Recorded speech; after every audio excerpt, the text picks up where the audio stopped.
Which White House official made the decision to bar the AP reporter from the Oval Office and the diplomatic reception room last night? Well, first of all, let me just set the record straight. It is a privilege to cover this White House. It's a privilege to be the White House press secretary. And nobody has the right to go into the Oval Office and ask the President of the United States questions. That's an invitation that is given.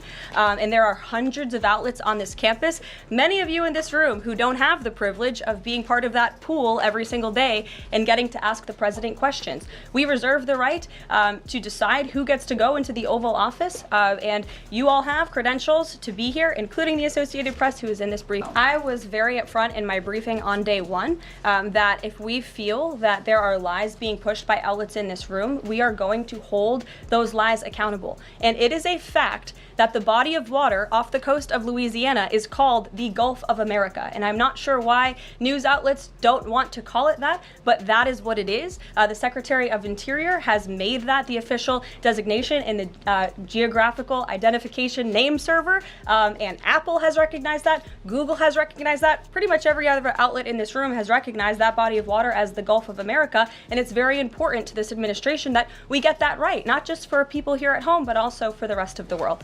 It's like the media goes into full panic mode at the mere whisper of common sense, and in walks Karoline Leavitt, ready to lit them up. As Trump's press secretary, she's not there to play spinball or sip the usual press room Kool-Aid. No, she's wielding the mic like a torch, incinerating stale media narratives with one-liners so sharp they leave reporters scrambling for cover. Today, we're unpacking her most explosive mic drop moments, from her first clapback to the final boom. And trust me, you're going to be glued to your seat. It all kicked into high gear over AP's refusal to call the Gulf of Mexico what the administration insisted is Gulf of America. When AP dug in, shrugging that Gulf of Mexico had been the accepted international term for centuries, Karoline didn't just roll her eyes. She lit a match. Independent journalism, she scoffed, digging in its heels. But then AP threatened legal action after losing White House credentials, accusing the administration of suppressing free speech. Karoline called it what it was, a classic martyr act. She pointed out that public access to news hasn't disappeared. People are just tuning into sources that don't push an agenda, implying that if AP wants to be taken seriously again, maybe they should, actually report. But the theater didn't end with geography wars. A certain CNN reporter asked a softball question about border crossings, apparently forgetting that illegal means illegal. Karoline didn't just roll her eyes again, she delivered stats. Illegal border crossings are down a whopping 90% since Trump took office again, citing the New York Post. She made it glaringly obvious. Enforce the law, secure the border, problem solved. But the real kicker, she didn't pause to give credit because mainstream outlets apparently refused to say Trump's name without snarling. Then came another scorcher. With a mixing bowl of outrage, Leavitt held the left-wing lawmakers to account over the anti-drag protest meltdowns, a spectacle of hypocrisy. If that came from anyone on the right, she noted dryly, we'd be calling for life sentences. That hypocrisy, she explained, wasn't just amusing, it was shameful. They weren't fighting a cause. They were playing to the cameras, more obsessed with Elon Musk or Dogecoin than actually, addressing the real issue. Hold on, you might think. What's next? The Politico bombshell. Karoline revealed that while Politico insisted they received no government funds, no grants, no subsidies, the truth is more nuanced. Millions in taxpayer money flowed in via federal employees buying pricey pro subscriptions, some as high as $15,000 each. So yes, even without a single grant check, money still passed from public coffers into media pockets. And yet Politico's statement was technically correct and cynically misleading. But Karoline buried that spin with a sideways smile and a mic glance so potent reporters in the room had to pause just to catch their breath. Oh, and you thought that was the end? Not quite. As she wrapped up her first press briefing, Karoline landed one final haymaker aimed squarely at the Biden administration, her statements laced with enough sarcasm to light Washington on fire. And in that moment, the media meltdown hit full tilt. Questions lost in the roar of chaos, a room packed with people scrambling for their phones, desperate to capture each scorched syllable. If you've got favorites among her takedowns, drop them in the comments. And if someone in your life could use a masterclass in owning the mic while leaving reporters speechless, share this video now. Thanks for hanging with me. I'll see you in the next breakdown. And just when you think Karoline Leavitt might take her foot off the gas, she doubles down. Her approach isn't just media savvy, it's strategic warfare against institutional spin, and she's not afraid to name names. Unlike the polished, poll-tested sound bites of most political figures, Karoline's delivery is raw, unapologetic, and relentlessly fact-driven. She doesn't pause for applause. She doesn't hedge for optics.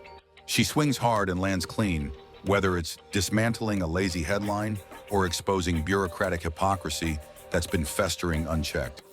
She called out the White House Correspondents Association for treating access like a sacred right instead of a privilege earned through integrity. She even questioned why some media outlets get priority seating in briefings, while others doing honest work get shunted to the back of the room. That's not journalism.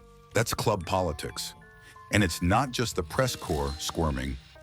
Karoline's pushback has turned heads in the Beltway, ruffling feathers among those used to handling conservative voices with PR gloves.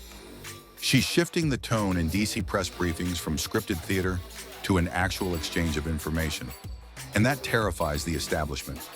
She isn't afraid to call out how press favorites like MSNBC and The Washington Post will twist a policy update into a panic headline while bearing actual results.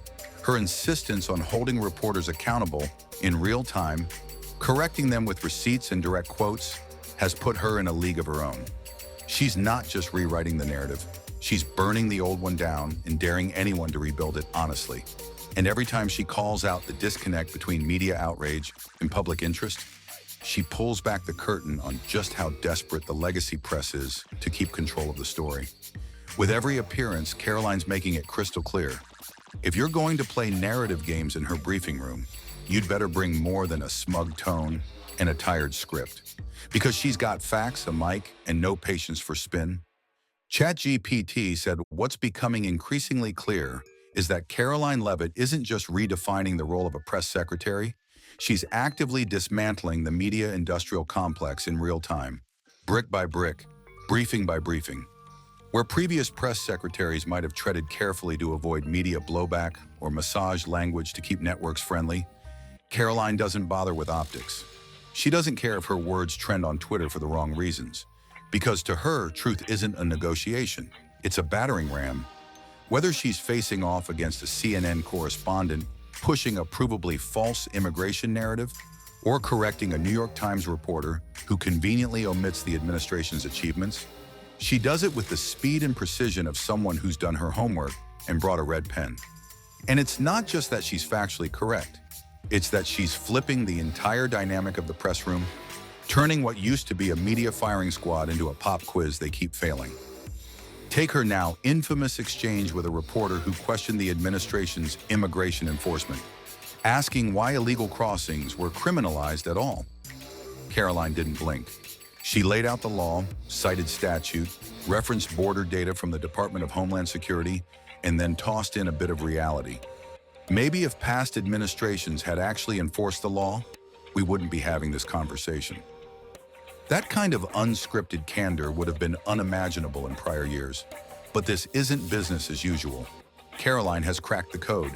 The media's strength has always relied on their ability to dictate the tone, to control the context. By speaking in plain language and citing specifics, she strips that power from them. And she's not just speaking to the press corps, she's speaking over them, directly to the public. The real audience isn't the Washington Post. It's the millions of Americans tired of watching biased headlines outpace the truth. Even more revolutionary is how Karoline treats access, not as a press privilege, but a performance metric.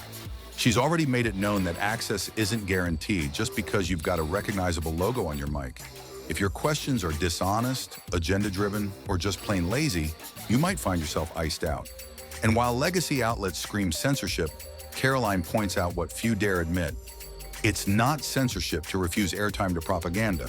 The First Amendment protects your right to speak. It doesn't entitle you to a seat at the table, especially not when that seat's being used to lie. Her tough love approach to the press isn't about hostility, it's about standards. And by holding the media to the same level of scrutiny they impose on everyone else, she's exposing just how fragile their authority actually is. You can feel it in the way reporters fumble their follow-ups, in how headlines shift tone once their favorite talking points are obliterated by one of her soundbite-sized fact bombs. If you want to challenge this administration, come correct or don't come at all. And while the media scrambles to play catch-up, trying to figure out how they lost control of the conversation, Karoline Leavitt just keeps showing up, notes in hand, mic hot, and ready to turn another press conference into a clinic. What we're watching isn't just a shift in tone, it's the collapse of an old media order, and at the center of it is a young press secretary who knows exactly what she's doing.